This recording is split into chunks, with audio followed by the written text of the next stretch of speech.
कि मैंने तो किया ही नहीं। तो उनका कैसे, आपने ही तो मुझे मारा है। नहीं, बोले हाथ के द्वारा हस्तेंद्रिय जो इसके द्वारा क्रिया बनी ईंट उठी और आप में लगी जाकर के, मैंने तो किया नहीं। और हाथ में देवराजेंद्र का वास है, आप उनके पास जाइए। देवराजेंद्र के पास गए। इंद्र ने कहा हाथ में तो देवराजेंद्र का वास है। हाँ बस 2 मिनट रुको, हम फाइनल करके आपको बता देते हैं। एक बड़े धनी मानी के रूप में गए। पंडित जी प्रणाम। क्या सुंदर बगीचा है पंडित जी। किसका है? बोले मैंने अपने हाथ से लगाया, मैंने सिंचाई की। मैं, वाह पंडित जी वाह, आप जैसे पुण्यात्मा पुरुष। और ये कुआं, ये बावड़ी और ये सब, अरे सब अपने हाथ की कमाई, सब अपने हाथ से किया। तो गौ हत्या किसके हाथ से हुई? देवराजेंद्र के। बगीचा लगाया तो तुम्हारे हाथ से, पुण्य कार्य हुए तुम्हारे हाथ से, और जब पाप बना तो देवराजेंद्र से गौ हत्या चढ़ इसके ऊपर।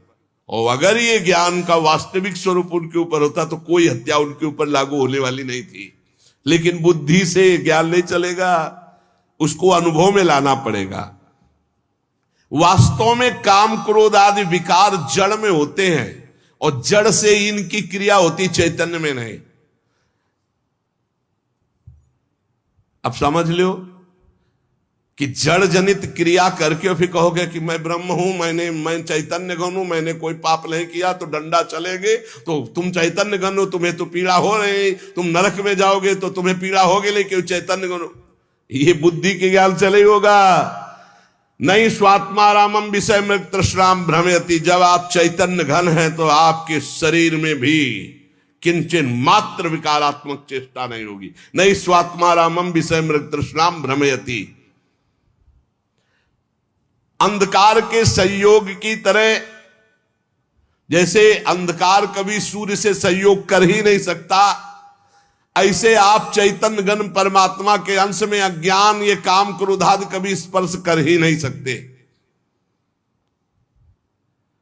तो स्पर्श क्यों हो रहे? क्योंकि आपने स्वीकार किया है।